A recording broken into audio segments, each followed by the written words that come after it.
The process of galvanization is designed to add rust resistance to carbon steel. Galvanized nails are used in outdoor applications where high humidity, salt air, air pollution might cause quick deterioration of the nail. The galvanization process hinders that deterioration by adding a protective coating of zinc to the nail. Now the nail will rust, but it takes a lot longer because of the zinc. There are two types of galvanization: electromagnetic plating and hot dipping. Electromagnetic plating is quicker and cheaper, but it puts a really thin coating of zinc on the nail. If you want a really good galvanized nail, hot dipping is the way to go. Oh yeah. It puts a big, thick crust of zinc on the nail, sort of like a candy coating of zinc.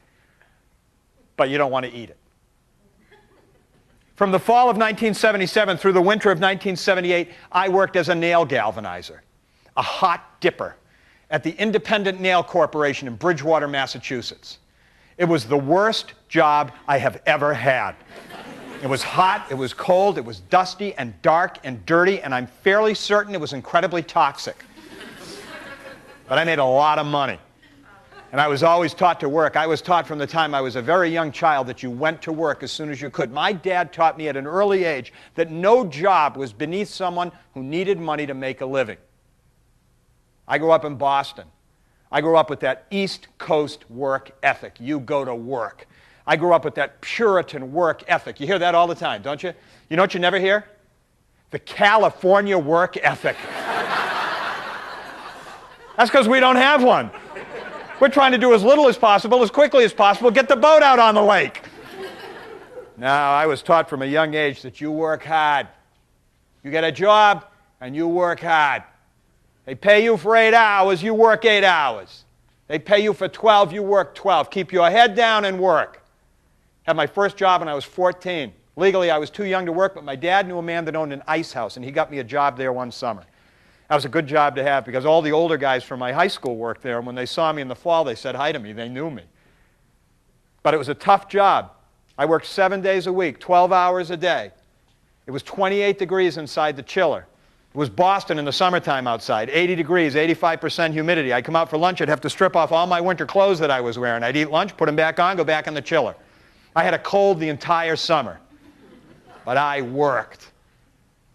Now, I had a lot of manual labor jobs when I was younger, but the thing I wanted to be, the thing I always wanted to be, for as long as I can remember, was a stand-up comic. I always wanted to be a comedian. From the time I can remember sitting on that living room rug in my parents' house watching those comics on the Ed Sullivan Show. Jackie Vernon, London Lee, Scoey Mitchell, Jackie Mason, Alan King. I love those guys. I love the sound of jokes. I still, to this day, love the sound of a joke. There's such a rhythm to it. There's such a poetry to a joke, the beauty of the setup, the bang of the punchline. I just love it. Remember, the first original joke I ever wrote, this is my first original joke. I was probably 11 or 12. I was golfing with my dad and his friend Frank McGuinn. And my father kept saying, when we go golfing, we're going to get you a Sunday bag. He kept calling it a Sunday bag. We'll rent you a Sunday bag. Well, when we got this Sunday bag, the thing was a piece of shit. It was this canvas cylinder that had stains and rips and holes all over it. And I remember thinking of this joke and knowing it was going to get a laugh. I knew it would. And we were walking out to the first tee, and I said, you know, this Sunday bag looks like it was out late Saturday night. And they all looked at me like, and they cracked up. And I was in business. Of course, growing up Irish Catholic on the South Shore of Boston, being a comedian was not something you aspired to. You got a job. Well, that singing and dancing is fine. It ain't a job. Even when I started doing stand-up, I kept my teaching job because teaching was a real job. And when I quit my teaching job to do stand-up full-time, my parents were less than pleased. But I worked hard at being a stand-up. I applied all those things I'd learned as a kid about working to stand-up. I made it my career. I was good at it. I headlined every single week of my career except for 2. I was on The Tonight Show 3 years after I started doing stand-up. That's quick. And I love stand-up. You know what I love about it? It's mine. Every bit of it's mine. I write it, perform it, produce it, direct it. It goes well, mine. It goes poorly, I take the blame. I don't punch a time clock. I don't listen to anybody. I don't work for people I don't like. I love that self-control. I love that autonomy. I always have. I worked really hard, and when I did as much as I could do on the East Coast, my manager, my agent said, you got to go to Hollywood. You got to start working in television and movies. That's the next step. And see, that's the other thing I was taught as a kid. You make the next step. My father did better than his. I'll do better than my father. My kids will do better than me. It seems like another Irish Catholic thing. At least it was for me. Do better than I did. My father tells me he remembers that there were signs in the windows of stores in Providence when he was growing up that said, no dogs are Irish. So I do better than my father. And if better means going to Hollywood, even though I don't really want to go, I'll go and do it because that's the next step. So I moved to Hollywood, and I started doing auditions right away. My first audition was at the Warner Brothers studio in Burbank. I'm on the Warner Brothers lot. I can't believe I'm here. Do you know the history on this lot? They made Casablanca here. And I'm on that lot? I was reading for a sitcom with a casting person, just me and her in a room, and I got done with my reading, and she said to me, that could possibly be the worst audition I've ever seen. I said, what? She said, have you ever acted? Well, the truth was I hadn't, but everybody told me my stand-up was so much like acting, I could just transfer the two skills. She said, unless you get some training, some classes, you're going to be in trouble. You'll never get another audition in this town. And I remember going out to the car in the parking lot and thinking, oh my God, I moved 3,000 miles and I suck at this. But I got lessons. I started to learn. I took classes. I learned some techniques, and I figured one thing out. People in Hollywood don't know what they want. Casting directors don't know what they want. They want you to show them. They want you to show them what they're looking for. If they knew what they wanted, they'd go out and get it. They wouldn't have to see 50,000 guys.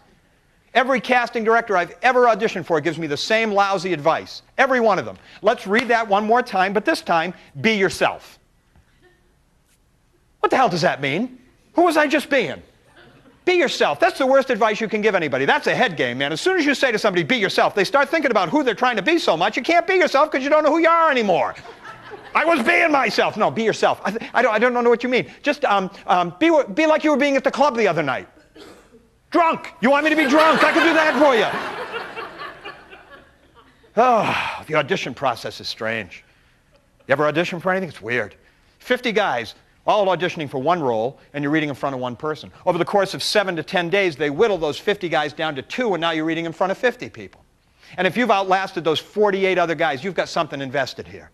You're close to getting a job. It's the only audition interview process I know where you know how much money you're going to make before you get the job. You've actually signed the contracts and negotiated your money before you go in. That way, if they give you the part, you can't jack the price up on the network. So as a struggling actor, you're trying not to think about the money, but you can't help it because you know if you get this job, you're going to make somewhere between $15,000 and $20,000 a week. So you're at home practicing and rehearsing, and you think, I'll make this move, and I'll look up, and oh, if I get this job, I'm going to buy a boat!